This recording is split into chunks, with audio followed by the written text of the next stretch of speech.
I have a lot of guitars. This is about half of what I have in my collection. The other half is in my my apartment in Manhattan, hanging on the walls like a pathetic hard rock cafe. I started collecting guitars a few years before the pandemic hit.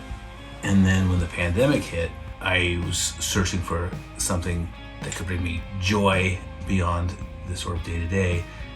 So I retreated into collecting guitars, which I'm naturally inclined to do anyways. But after a little while of collecting guitars that I'd always sort of wanted, with the pandemic, being in Manhattan and watching all the like mom and pop shops that I loved, whether they were restaurants or what have you, closing down because the economics of the situation, I sort of made this conscious decision to pivot from buying the obvious gear, the Gibsons and the Fenders and whatnot, and trying to patronize builders, luthiers. That was their gig, and I thought, you know, if I'm spending money, I might as well support the small builders. And the idea of having a guitar that was not factory produced, but something that was hand carved and really thought goes into it, that was what I went for. And so I ended up commissioning a bunch of builders around the world, from like Argentina, Italy, everywhere, and I laid down a bunch of deposits. $500, here's $200. It'll be 16 months, 18 months, 24 months. And all of a sudden they all started coming due. In one fell swoop, I amassed a massive collection and hemorrhaged money. But I felt good about it, largely because they were mostly small businesses. My longest owned guitar, shall I say, is this one, Black Falcon.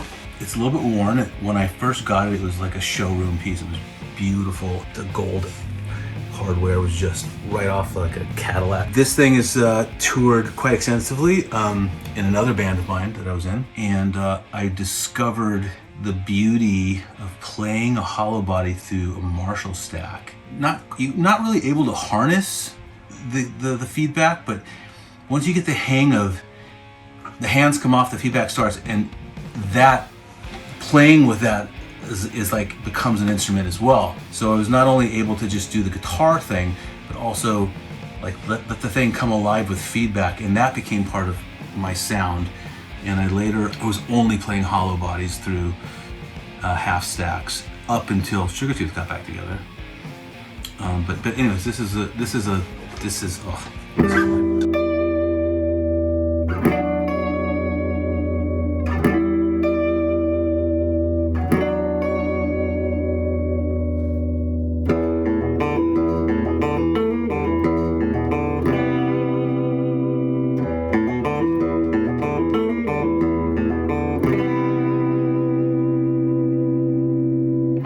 when the pandemic hit, a friend of mine reached out to me. It had been years we'd been in touch. He was in a band called Juan Santo Condo. His out of the blue text to me was like, I have an idea. What if we bought these shitty guitars and then redid them so that they were not shitty guitars?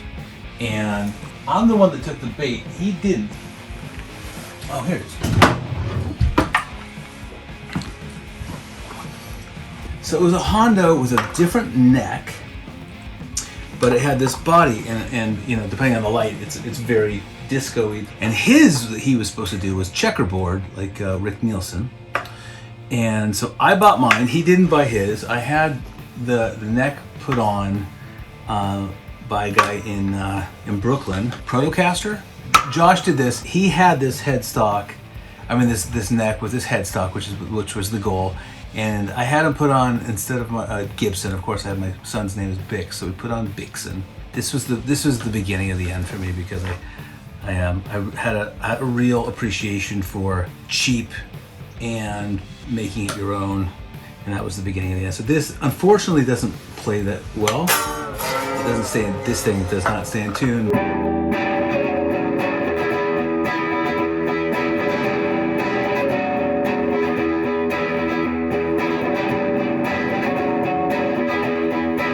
I think I paid $250 for it. And the same friend started talking to me about Nash guitars, about Bernie, Tokai, Greco, and then I was off and running. I'd always wanted like the Randy Rhoads white Les Paul.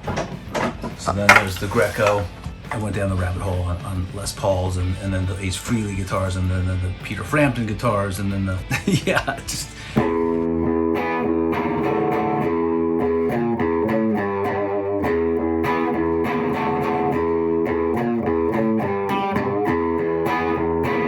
Ridiculous, but I do love them, and I really love the fact that they're often better made than the originals. They're great instruments. This is this is a Greco, even though it says Gibson. And this one started out as a Sunburst. Josh at Protocaster redid it for me. They changed the logo. I didn't really. I wasn't intending to fool anybody. Like I have no problem with Greco, but he had suggested, what if I did this? Yeah, sure, give it a try. And obviously it looks legit.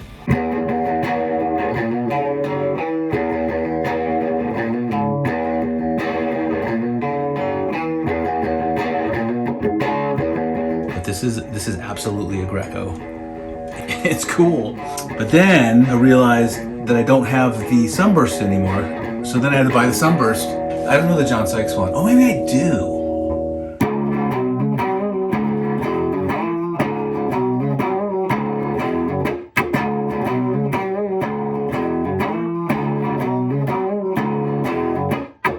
The goal is when I buy them, obviously mostly online, so you don't have a sense of the actual instrument until it arrives, but the goal is to sit with them for a while, and then if I don't actually love them or bond with them, to resell them. So the ones that I have here have passed the test of I do love them, or something about them that's inherently lovely and worth keeping.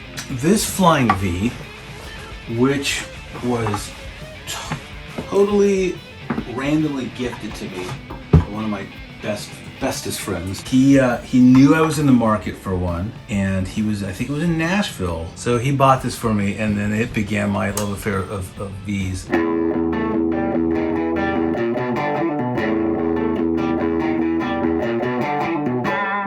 I have a few. I have one. There's a guy in Italy. His guitar company is called Sonic Guitars, and it's usually one word, Sonic Guitars. And he does modern guitars, but he also does replicas. I have a replica of the V59V. It's phenomenal. And I have a replica of a Les Paul, I think is here. I think I have 3 Vs. I love Vs. Because of Michael Schenker. Where do I even start? This is the Les Paul from Sonic Guitars, which is just ridiculous and handmade.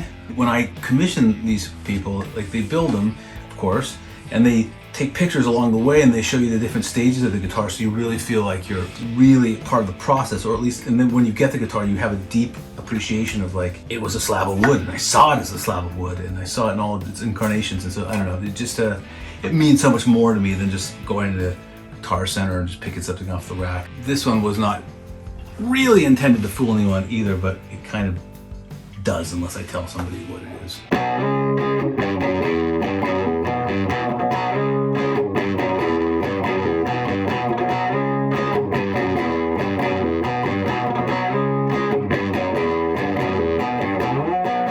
Oh, you know what? I do have my oldest guitar with Geezer Butlers. So this is my oldest and most abused guitar. This thing's been on just everything I've ever done, and it is an absolute monster. It sounds like the SG that you want it to be when you want it to be. It can also sound like a Tele, depending on where you set the volume up. It is absolutely versatile. This thing's, yeah, like you can tell, it's had more blood and guts on it than anything else. And I saw Geezer Butler saw us perform, Sugartooth perform many years ago, and he was in the audience with his wife, manager Gloria. Anyways, I had him sign it and I lacquered it so it would come off. But this is it. This is the big. I would probably have to grab this one, just because.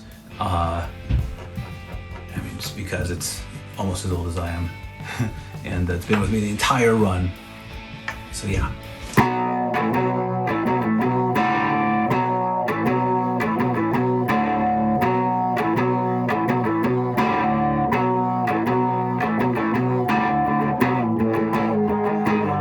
One of my favorite guitar players is a guy named Marco Perroni.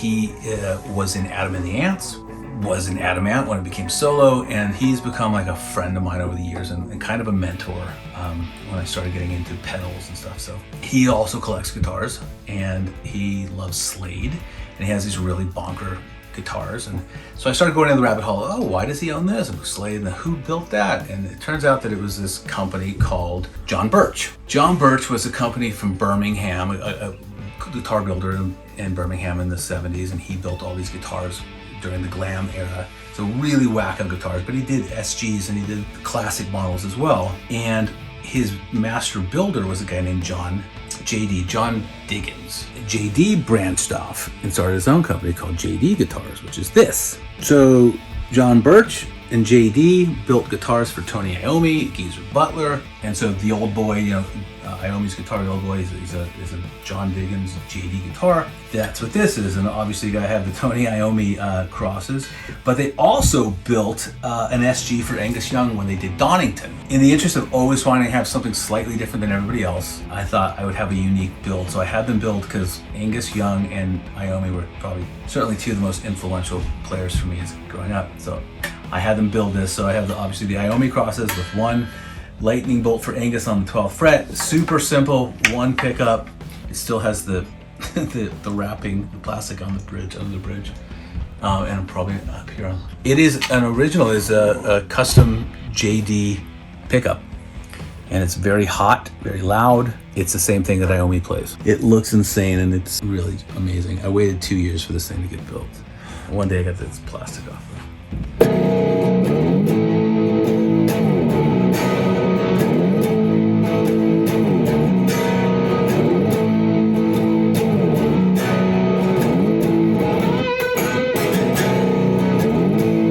This is like a bucket list guitar.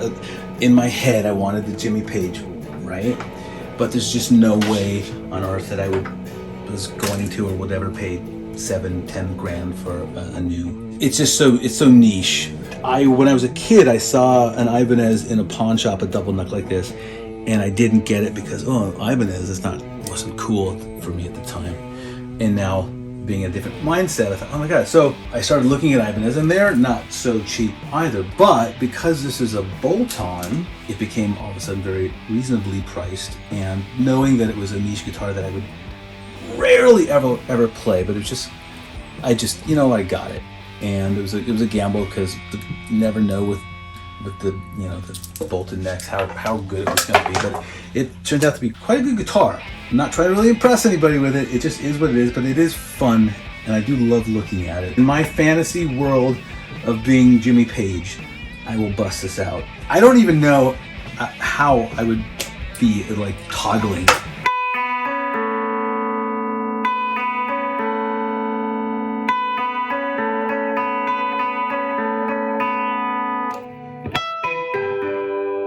I love the Yamaha guitars, and I've never really loved 335s. I've tried several versions of them over the years, and they just don't really speak to me, which just sucks because I look at it like, that's incredible.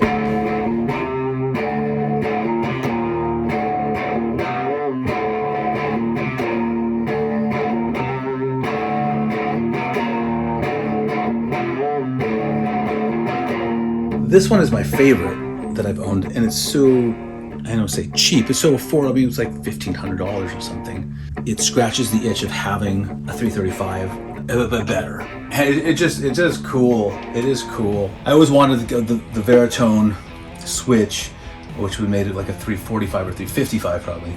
I stumbled on it one night on Reverb, and I thought, oh my god, it's so affordable. I don't even care if it doesn't play well. And then it came and it does, and I'm very happy with this. I can't imagine a gig that I would actually play it live, but maybe studio work. Years ago, when Sugartooth first got signed and I had money for the first time in my life, I went out and bought some guitars. One of them was a red Epiphone. This is a, Wilshire? But the one I bought was a Cornet. I bought it because it was affordable, one, but also because, I'm drawing a blank, the guy from Humble Pie played one, who I was a huge fan of. But it was way too light for me. In fact, I would do this and the guitar almost felt like it would float away. So I ended up selling it and then regretting it the rest of my life. And then these guitars now are just like astronomically expensive. So my friend Josh at Protocaster in Brooklyn was building, he took this, like, this is probably a new Korean one. I think they go for like $200 or $300, really cheap, and just redid it.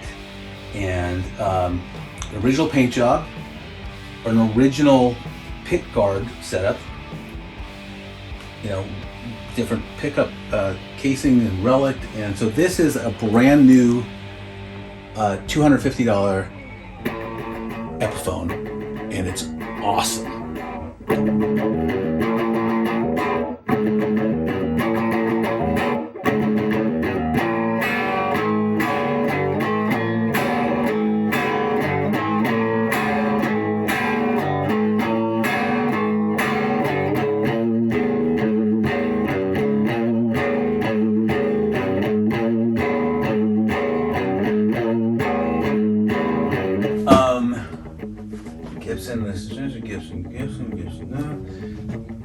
Gibson, no.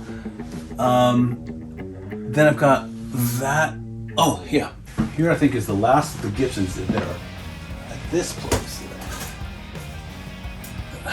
70s gold top, nice, and the patina on that is actually natural, and it's well, I don't know what to say about this, but it sounds like what it should.